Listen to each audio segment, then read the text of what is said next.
I realize there are some who may think speaking out on different issues like this will actually hurt our witness in the culture around us. And it certainly could if we don't speak with grace and truth and with the compassion of Christ, and not just our voices, our hearts, but in our lives, backed up by our actions. So not just speaking about these issues, but actually doing something about them. But when we do that, I don't in any way presume that we'll be popular in the culture around us, but I don't presume that from the very foundation of the gospel whenever we speak the gospel. So we're not talking about abortion or so-called same-sex marriage or this issue or that issue.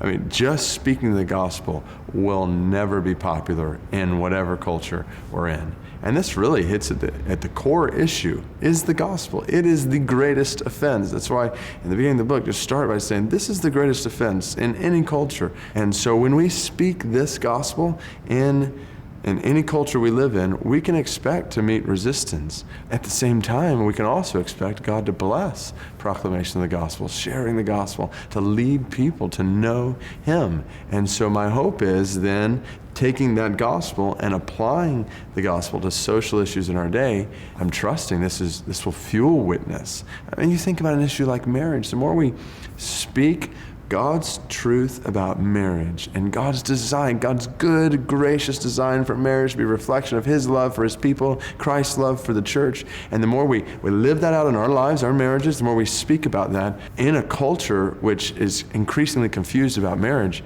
the clarity of what God has designed and the light that shines through God's design for marriage, you apply that to different cultural issues. I don't expect in any way that I or other followers of Christ are going to just receive applause for proclaiming the gospel to social issues in our day. But I do trust that as we do that with compassion and courage, that God's going to exalt Himself and draw people to Himself through the proclamation and application of the gospel.